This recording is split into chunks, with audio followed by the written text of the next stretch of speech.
the Idries Shah Foundation podcast. Practical Psychology for Today. Featuring the works of Idries Shah, voiced by David Ault.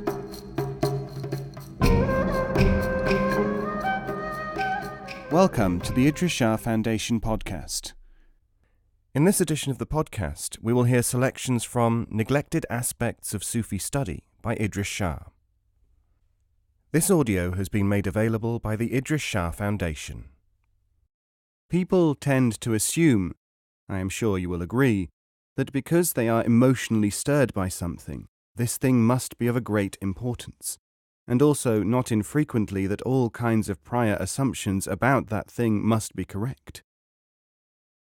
They are also often likely to think that because they have external evidence of a thing, including Sufi literature, history, and procedures, sometimes, for example, those called ritual, they can form an accurate picture of what the internal dimensions and origins are. But if you see people enjoying, say, classical Chinese music, you can perhaps confirm from observing them that this is happening, but without participation and experience of it, you cannot feel the same way about it. And this is true on the lower level of an acquired taste. The emotionally stirred people, of course, include the sincere, confused, as well as the hypocritical imitators of Sufism. The intellectually active include many self-appointed experts on Sufism whose addiction to academic and literary forms, and often to local areas of the world, gives them no help in their studies, whether they know it or not. The person who really wants to know about Sufism will follow them at his peril. Admittedly, the peril is not great. One only risks ending up like them, not knowing very much. But from the point of view of someone who believes that he might understand Sufism, this consolation prize can surely not be worthwhile. Anyway, both the emotionally stirred and the intellectually active, apart from special cases such as phlegmatic people who may have to be stirred, which is why Rumi instituted dervish whirling and music, as he informs us, for the local people of a part of Asiatic Turkey, tend to arrive at and to reproduce distortions. Both are, and perhaps always have been, the major public sources of general and even what often passes for specialized information on Sufis and Sufism. Each lacks the essential element, the real Sufi experience. Since I first started to say this, by the way, some of these people, unable to answer the contention otherwise, have started to claim that they have indeed had this experience. It is interesting that they have adapted in this way, because before anyone challenged them publicly, they were happy enough to claim that they did not need it. Sufism as such does not purport to explain human life or to provide a system in which everyone can live in order to become reconciled with their problems. It does, on the other hand, claim that there is a far more objective knowledge and reality than usually imagined, and that Sufi activity can lead to this knowledge, other things being equal. It is when the knowledge has been gained that the problems and the purport of human life are understood.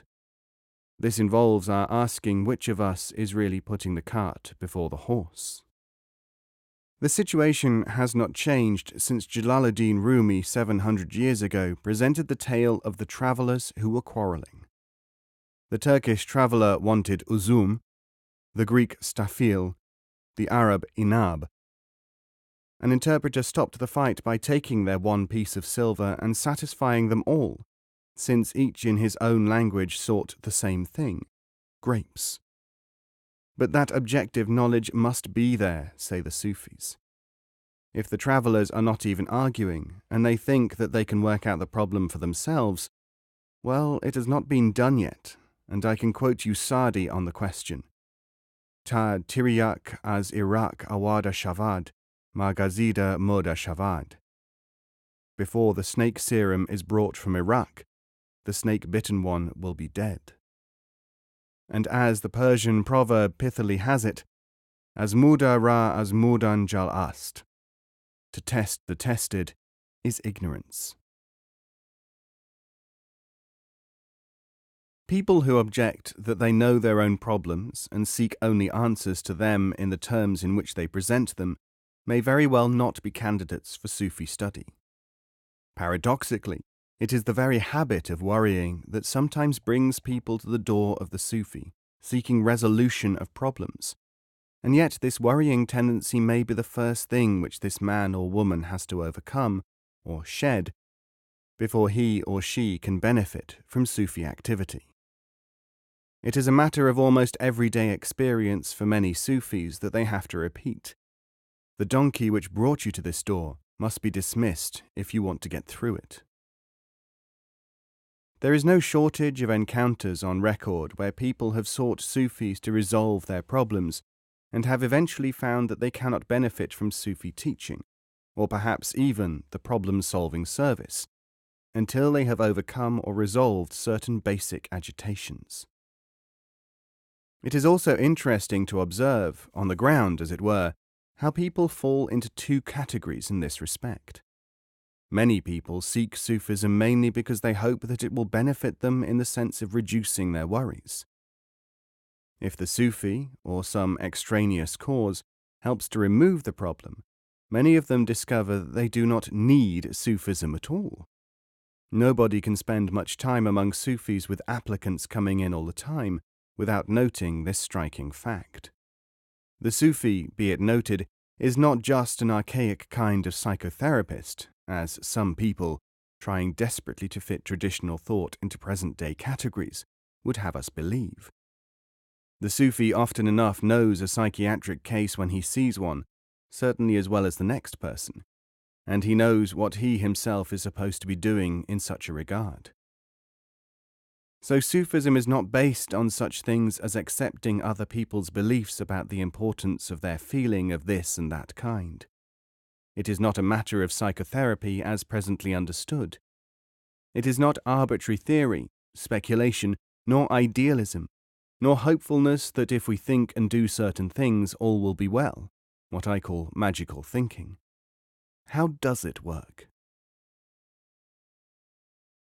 First of all, since we are talking about the nature of Sufi knowledge, to be a Sufi is to have experience. A Sufi teacher, not all Sufis are teachers, is one who has gone beyond ordinary limits and has become aware of a reality which enables him to see humanity's general and specific condition and other matters in relation to this greater dimension. This we may roughly render as being equivalent to looking at something from the ground and being able to fly or hover over it. This reperception of the world may enable the teacher to guide others to where he is. That is why it is said that he not only knows the answers to questions, but also knows what the real questions are. Because he is also human, in the world but not of it, he can understand the barriers to perception which exist from time to time and in a certain flow in the minds of others. Hence the words, "the guide to the way who, having been there before, can conduct his student to the destination." It is perhaps characteristic of the hyper-literary culture in which we live that so many researchers should attempt to discover the way by an intensive examination of Sufi writings. Today, as never before, books, articles, monographs based on Sufi texts are everywhere. But as one Sufi said to me recently, Egyptologists, however erudite, cannot become pharaohs. Their students cannot even become pyramid-building slaves, which is just as well. But every action has, on this planet, a reaction. Perhaps as many people as have ransacked the classics have reacted against this kind of thing and instead tried to become Sufis by mimesis. They will collect a number of practices and formulae and, like sorcerers' apprentices, try to make something work by what, in effect, if not in intention, amounts to trying conjurations. Not long ago I met a scholar who pumped my hand and enthused, "I am delighted to meet you, because I wrote my doctoral thesis on Sufism and you are the first Sufi I have met." I sent him along to a miscellaneous crew of emotionalists who caper around doing dervish exercises, and he is now very happy. He was not too sure that his researches had been complete, being on the literary level, and now he is sure that he is fulfilled. So fulfilled, in fact, that he has to pour some of it out to me in incoherent letters of up to 24 pages, and this has come about in only a few months. The Sufi saying is that everything which enters the environment of our physics, that which comes into the world, partakes of its disabilities, loses something, may become distorted. Thus, if any idea is given out, some will seize it for profit, others to make a social form out of it, some will deify it, and others will fight or amend it, and so on. The materials employed in the pursuit of Sufi experience are no exception.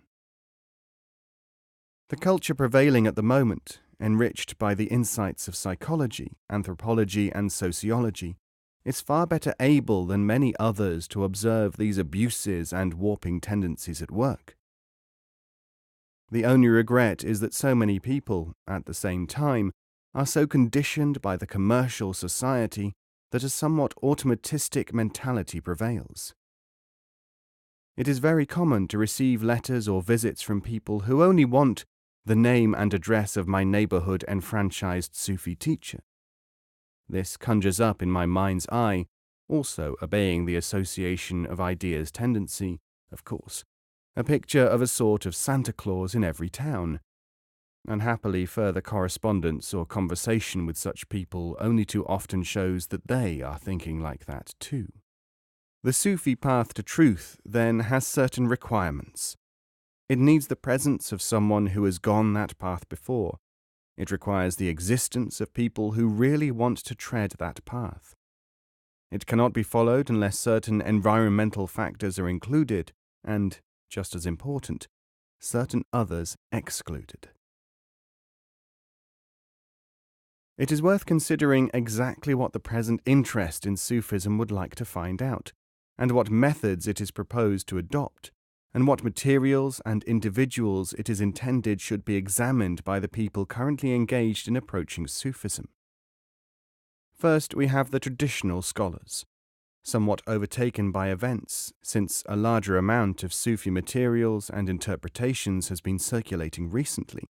They often tend to continue to work with superseded materials and to vie with one another in the usual scholarly manner.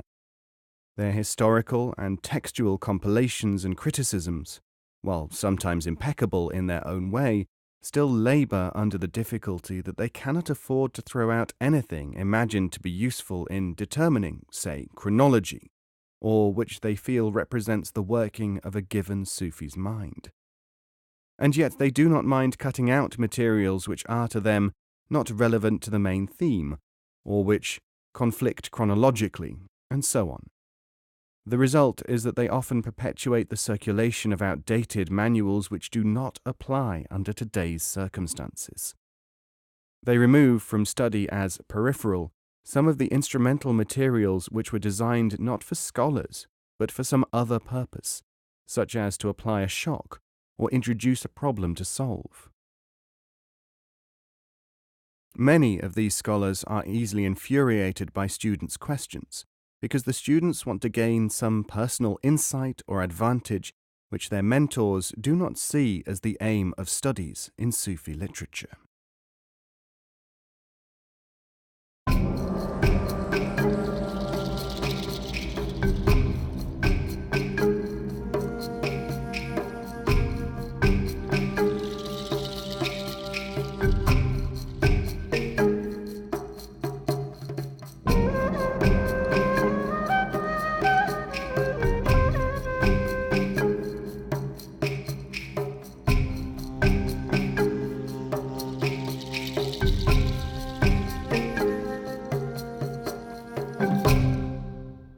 This podcast is copyright 2018, the Idries Shah Foundation.